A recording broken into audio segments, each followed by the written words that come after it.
Want me to hold that or put it in my pocket? Yeah, actually, if you put it in your pocket, that'd probably be good. Is it on? Yep, it is. It's recording.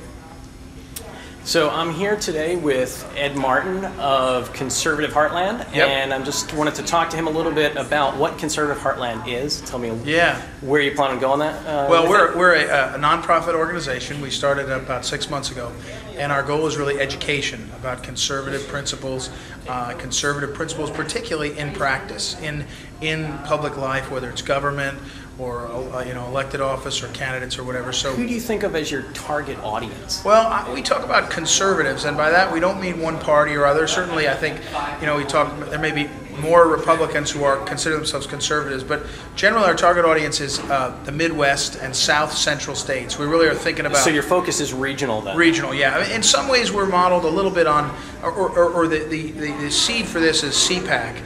And CPAC every year has a conference, a massive conference in Arlington or in Virginia for conservatives, and they get together. Well, that's good, and a lot of people go, thousands of people, but a lot of people can't go. And this is a chance for regionally, for people to come, like we have people today from Iowa, Arkansas, Kansas, Texas, Oklahoma, all coming together. Tell us a little bit about the Leadership Conference, which is what we're here about today. Yep. So tell me a little bit, what are your expectations for the Leadership Conference? Well, this is our annual event. This is our annual conference event. During the year we expect to do other kinds of education, but this is our 2-day conference, and what we're really doing here is 3 things. One is we're educating ourselves and working with others to learn more about conservative principles in practice. 2, we're getting together with conservatives and hearing, how does it work in your state? How does it work in your state? What do you do on the school board? Learning from each other, kind of networking and solidarity. And the last thing is we want to lift up those public officials, whether elected or appointed or whatever, who are putting into practice conservative principles. Tonight we saw Governor Blunt, former Governor Blunt, we saw Treasurer Osborne. There were a number of state reps from across the Midwest and South here, and that's kind of what we're together for. So it's a 2-day conference with a lot going on, and we're really excited about it. Yeah, so the networking aspect of that, you got some big names. Grover Norquist was here. Alan Cobb from Americans for Prosperity. Right. Sure. So how can we plug into those people, and how can we network with them? From my perspective, I'm a small-time blogger, don't have much of a presence. What can I do to kind of engage with them and the work that they're doing? Well, I think there's a couple things. One is whenever you come together, I had someone come to me and said, "Boy, I never knew that Missouri did this accountability portal. I never heard about the treasurer of Nebraska." So just being exposed to people, you're able to connect with them differently. I mean, Grover Norquist is a very charismatic, kind of interesting, thoughtful guy. To see him in person in a smaller setting like this, rather than say on C-SPAN, you get a different sense. You get to meet him. I think what happens for good grassroots and conservatives is that they get connected in whatever way works for them. Americans for Tax Reform, they do the tax pledge, transparency. People get plugged into their effort. Here in Missouri, I'll give an example. I was motivated to start a center-right coalition meeting, which is modeled on Grover's weekly meeting for center-right people.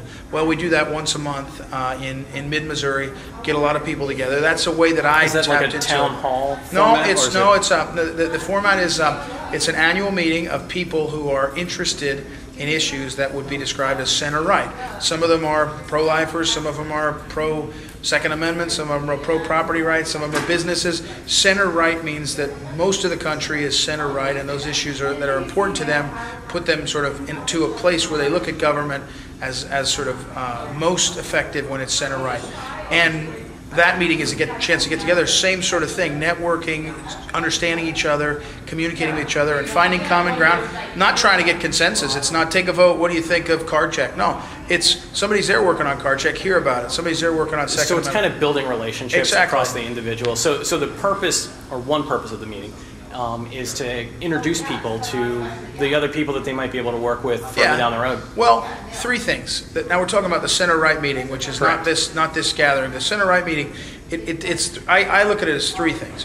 One is you meet people that you may have common issues or at least common visions with. Okay. And that's important. You meet someone who is really worried about the Second Amendment and gun rights, and you're someone who cares about judges. You probably have a similar view, activist judges. You have a similar view of what kind of judges would be good. Someone who doesn't rule against Second Amendment understanding. So the meeting is to get people who have common interests interests that may overlap. 2 is, even if you don't agree, but you recognize the worldview of center-right as better, you don't dislike each other, challenge each other the same way. A good example is if you're there and you're a pro-lifer and you're really fired up about abortion, and you're there and you're the Grocers Association and you mostly care about regulations on grocery businesses. You don't care about the issues. In fact, sometimes the pro-lifers make you crazy. Sometimes you think the business guys aren't aware of kids dying. So you may not be on the same page, but you don't dislike each other with the same venom as someone unknown to you. So you create a sort of collegiality of center-right. And then the third thing is there are times where you can work together with groups where you say, hey, I really do care about that. I just learned about it. Let me work with you. So, and that's the biggest, go ahead.